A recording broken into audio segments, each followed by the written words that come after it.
Alrighty, ladies and gentlemen, the news from the preload is in, and it turns out that Wuthering Waves 3.3, ladies and gentlemen, according to some pretty precise calculations, Wuthering Waves 3.3, the second anniversary, it's slated to be the actually most generous patch in WuWa history. Yes, ladies and gentlemen, they've got the pull count over here, and it looks like 163 free-to-play pulls, and of course, 196 if you have the monthly sub and the battle pass, right? Kind of like, I think it's like $15 over here, more like $10 if you're getting the monthly, and of course, that's going to bleed into the next patch as well.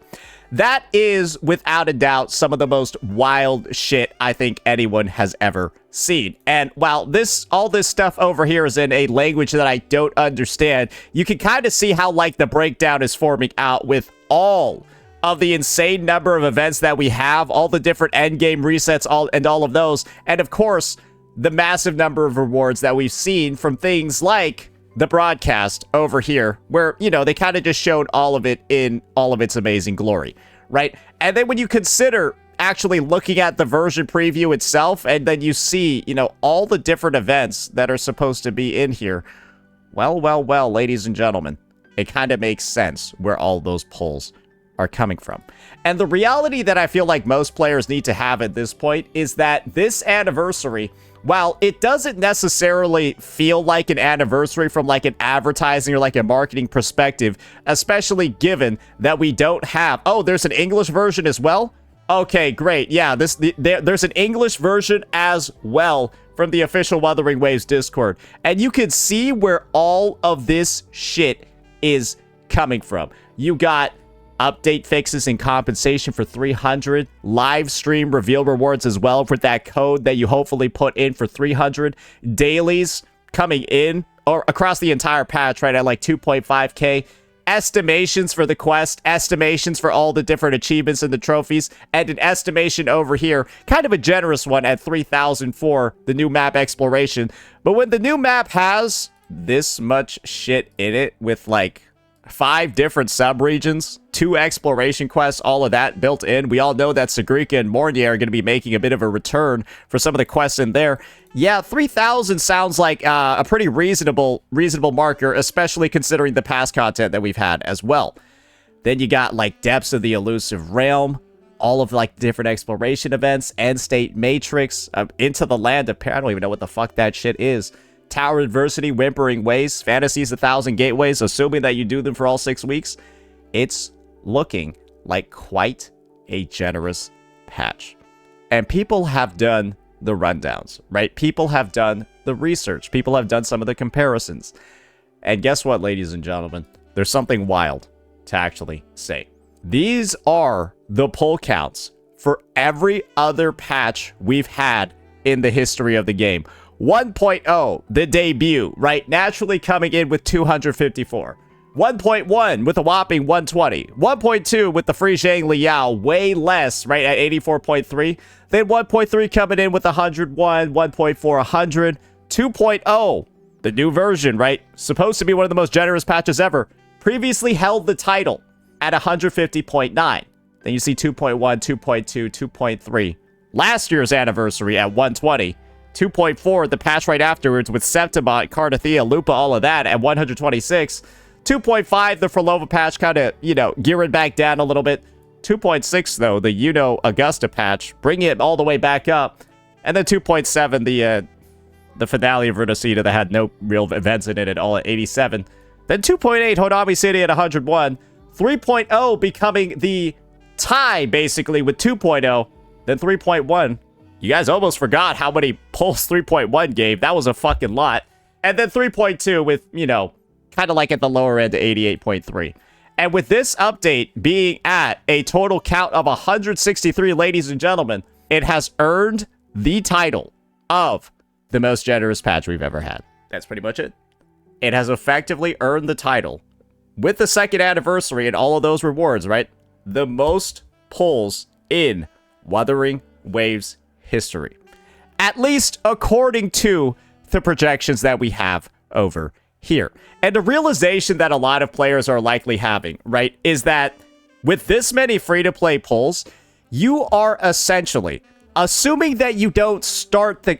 Actually, no, you essentially are guaranteed, unless you are starting off 3.3 at 0 fucking pulls, there's almost no way to be heading into 3.3 with 0 pulls, especially considering that the on-banner characters are like fucking Zani and Phoebe.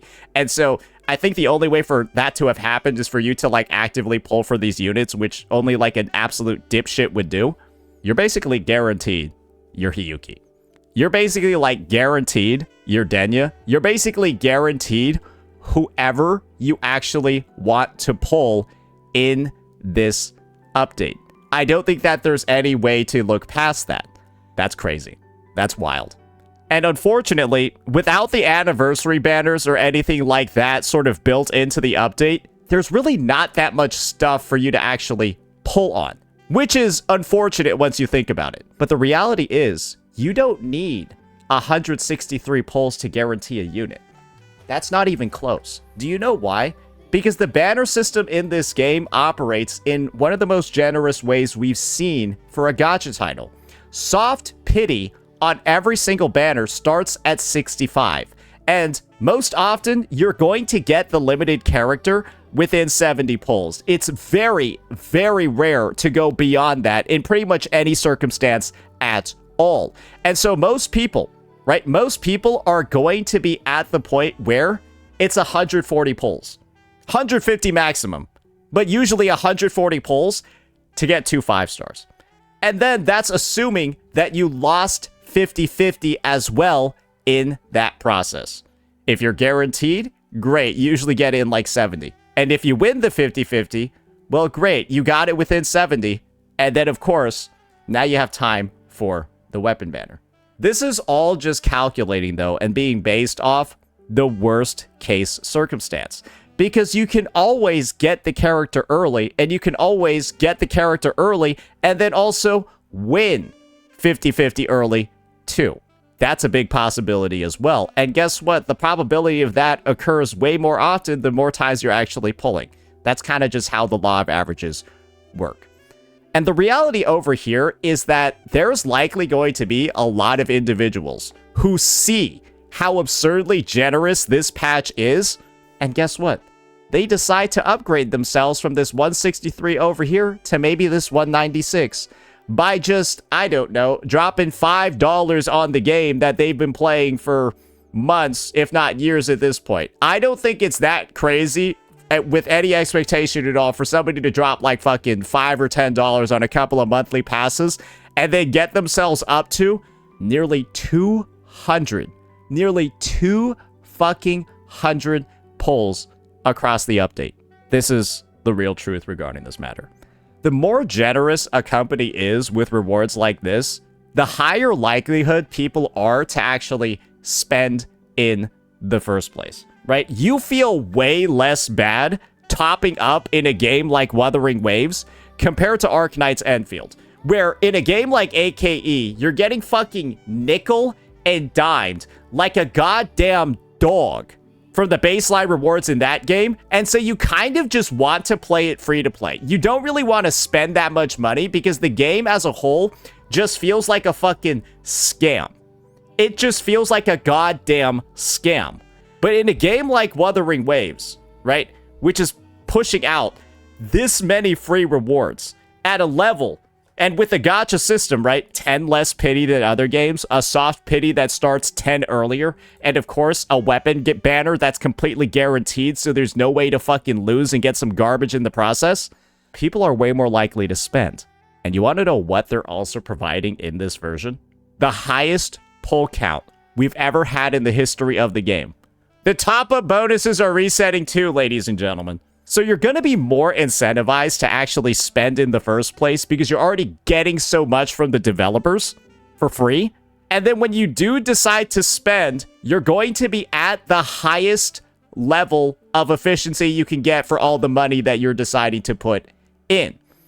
And guess what? There might be some people that have the top-up bonus active right now. It's going to reset in the next patch.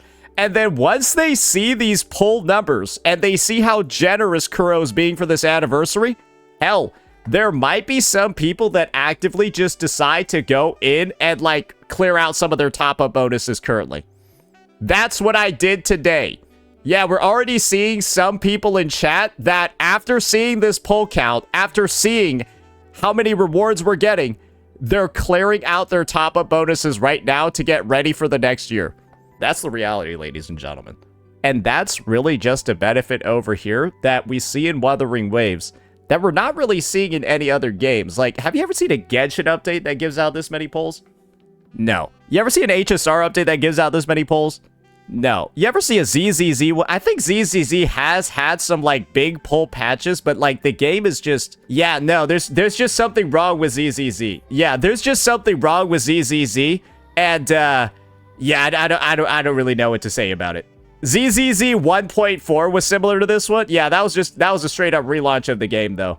Yeah, that was just a straight up relaunch of the game. ZZZ's got a 90 pity, and of course, that bastardized 75-25 on the weapon banner. So there's a lot of opportunities for you to get your shit cooked over there too. And so now you got WuWa with, right, the most generous gacha system out of all of the companies. Out of all the titles that are out there right now, giving out enough pulls to go beyond pity. That's what's happening at the moment, ladies and gentlemen. And so I think the reality for a lot of players is very simple. You will be able to pull virtually whoever you fucking want in this update. And God forbid you're a player that's returning. God forbid, right, you're a player that maybe took a bit of a break, and so you have a bunch of permanent content to go catch up on. Because all that permanent content, right, from the previous patches, all of that stuff, that's not even built into here. And so if somebody actually goes ahead and gets hooked on the game, they're going to have so many pulls they won't even know what to spend them on. And I think this is going to be probably the most bitter pill to swallow for a good part of the player base. There are going to be some people out there that, you know, win earlies. There are going to be some people out there that are going to have an excessive number of pulls. But they're not really going to have that much stuff to spend them on because we won't have the anniversary banners anymore. And I think this is going to be, like, the most painful part of the experience is knowing that there are so many pulls. Some people are going to win earlies and stuff like that. And all they're going to be able to do is save. But is that going to be so bad? The only thing you're going to be able to do is save when, well, what's the collab that we have likely coming up right after this? It's been a year. It's been a whole goddamn year, ladies and gentlemen, since the Cyberpunk collab was announced. Yes, and it's basically been confirmed by some fuck-ups over... It's basically been confirmed, right, by some fuck-ups over at Kuro Games, ladies and gentlemen, that the Cyberpunk collab is going to feature Lucy and Rebecca. And, well, guess what, ladies and gentlemen? When you got Lucy and Rebecca basically coming in, who knows what roles they're going to have in combat? You should be able to bank a shit ton of the pulls over here, because maybe you're not going to pull Denya, maybe you're not going to pull Hiyuki, and if that's the case, you do decide to save a little bit, that's even more for that bank over there. And so I think that virtually any player is going to find themselves in a winning circumstance in this update. Maybe if you decide to just pull absolutely nothing and just save everything, you might not be able to fully redeem the rebate event that we have. But guess what, guys? Surely you'll be able to expend a couple of pulls to, I don't know, try to get a Frolova, try to get a Morgate, try to get something like that. Unless you're somebody who's decided to pull every character in the game, but if you're doing that, you're already going to pull Hiyuki and Denya in the first place. So really, I don't see any circumstance where somebody loses in this patch unless they decide to skip fucking everything. But if that was your motivation in the first place, well, motherfucker, you were already kissing these corals goodbye, and you were already kissing, right, these pulls from the coral shop goodbye if you don't pull anything. So that's not really an argument to make in the first place. And remember, we've got something else in this patch too. A fuck ton of standard pulls. I've been asking so often, why? When I go over to my standard banner in-game, I have so fucking many. You can see over here in the top right, it's covered a little bit by chat. I have 60 standard pulls right now. I have fucking 60 standard pulls at the moment. Now I see why. This game just shits them out at you like crazy.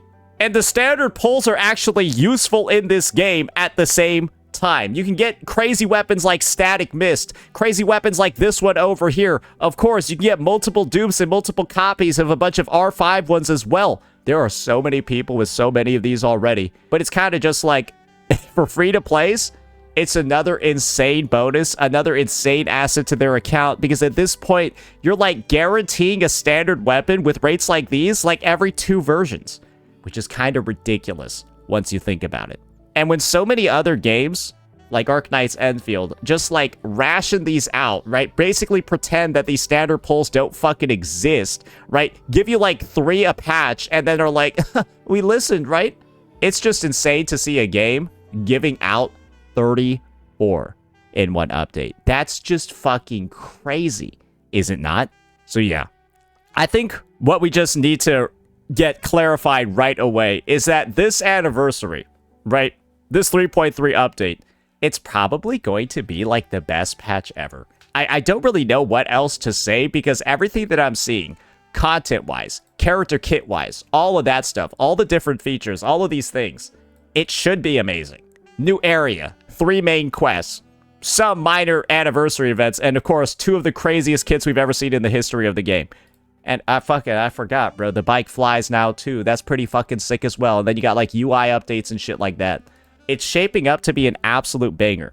And one thing that I found really disappointing is that the sort of, like, dismal reaction to the celebratory part of the patch has kind of, like, I think, killed a lot of the hype surrounding the update.